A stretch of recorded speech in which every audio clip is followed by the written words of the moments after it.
وعلیکم السلام ورحمۃ اللہ وبرکاتہ۔ لکھتے ہیں جی، کیا ہم فجر کے وقت مسجد میں لیٹ پہنچے ہیں اور سنت نہیں پڑھ سکے، ہم کیا پھر فرض کی جماعت کے بعد سنت پڑھ سکتے ہیں؟ اور کچھ لوگ تو وہاں فجر کی جماعت ہو رہی ہوتی ہے، وہ پیچھے سنت پڑھ رہے ہوتے ہیں۔ جی محترم بھائی جان، اس حوالے سے دو باتیں یاد رکھیں۔ ایک بات تو یہ ہے کہ جو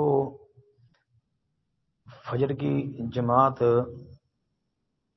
کے دوران پیچھے الگ کھڑے ہو کے فجر کی سنتیں پڑھتے ہیں، یہ نبی کریم صلی اللہ علیہ وسلم کی سنت حدیث کے خلاف عمل کر رہے ہیں۔ ان کو فکر کرنی چاہیے، کیونکہ اس وقت کوئی فرض نماز کے علاوہ نماز نہیں ہوتی، جس طرح کہ اللہ کے رسول علیہ الصلوۃ والسلام کی حدیث صحیح مسلم وغیرہ کے اندر موجود ہے۔ آپ علیہ السلام نے فرمایا اذا اقیمت الصلاۃ فلا صلاۃ الا المکتوبہ، جب فرض نماز کی اقامت کہہ دی جائے تو اس وقت فرض نماز کے علاوہ پھر کوئی نماز نہیں ہے۔ تو دوسری بات وہ یہ ہے کہ اگر کوئی بندہ فجر کی نماز پڑھنے کے لیے مسجد میں آئے اور جماعت کھڑی ہو چکی ہو اور اس نے ابھی فجر کی سنتیں نہیں پڑھی، تو وہ فرضوں کے فوراً بعد پڑھ سکتا ہے، یعنی فرضوں کے متصل بعد پڑھ سکتا ہے، جیسا کہ سنن دارقطنی اور حدیث کی کئی کتابوں کے اندر یہ حدیث بھی ایک موجود ہے کہ نبی کریم صلی اللہ علیہ وسلم فجر کی نماز سے فارغ ہوئے تو ایک صحابی کھڑے ہو گئے، انہوں نے اٹھ کے پھر 2 رکعت پڑھی۔ آپ علیہ الصلوۃ والسلام نے اس صحابی سے پوچھا تو صحابی رسول نے اللہ کے نبی علیہ الصلوۃ والسلام سے کہا کہ جی یہ وہ 2 رکعتیں ہیں جو پہلے میں نہیں پڑھ سکا تھا، ابھی میں نے ان کو پڑھا ہے۔ تو کہتے ہیں نبی کریم علیہ الصلوۃ والسلام خاموش ہو گئے، ولم یقل شیئا، آپ نے کچھ بھی نہیں کہا، یعنی ساکت رسول اللہ صلی اللہ علیہ وسلم لم یقل شیئا، آپ خاموش ہو گئے، آپ نے کچھ بھی نہیں کہا۔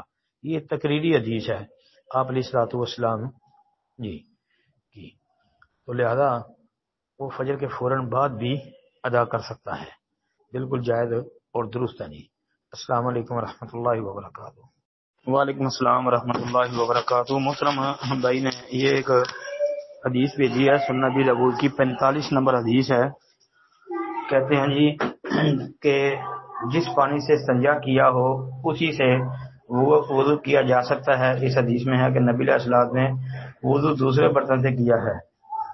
اچھا محترم بھائی، یہ حدیث سنن ابی داؤد میں موجود ہے، یہ جو آپ نے سند متن وغیرہ لکھا ہے جی، اس میں ان الفاظ کے اوپر آپ ذرا غور کریں کہ سیدنا ابو ہریرہ رضی اللہ عنہ کہتے ہیں کہ نبی کریم صلی اللہ علیہ وسلم جب رفع حاجت کے لیے جاتے تو میں آپ علیہ السلام کے لیے پیالے یا چھاگل میں پانی لے آتا اور آپ علیہ السلام اسے استنجا کر لیتے۔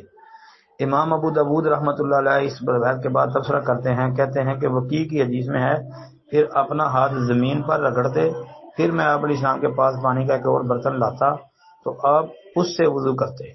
امام ابو داؤد رحمۃ اللہ مزید تبصرہ کرتے ہوئے کہتے ہیں کہ اسود بن عامر کی جو روایت ہے نا، وہ وکیع کی روایت کے مقابلے میں زیادہ کامل ہے جی۔ تو یہ مسئلہ جو ہے نا اس کو یاد رکھیں، جس طرح حدیث میں وارد ہوا ہے کہ نبی علیہ السلام نے پھر دوسرا برتن استعمال کیا ہے، یہی سنت ہے، اسی کو اختیار کر لینا چاہیے نا، کیونکہ روایت کی سند بھی حسن ہے۔ شریک بن عبداللہ النخعی قاضی جو راوی ہے، اس نے سماع کی صراحت کی ہے، جو کہ الموارد کے اندر موجود ہے، الموارد زمان کے یہ، اور یہ ویسے مختلف فی راوی ہے، یہ شریک بن عبداللہ مختلف فی راوی ہے، بعض اس کے اوپر ذوق کا حکم لگاتے ہیں، بعض اس کو حسن حدیث کہتے ہیں، لیکن مدلس بھی ہے، اور یہاں پر تدلیس والا معاملہ اس لیے ختم ہے کیونکہ سماع کی صراحت موجود ہے۔ السلام علیکم ورحمۃ اللہ وبرکاتہ۔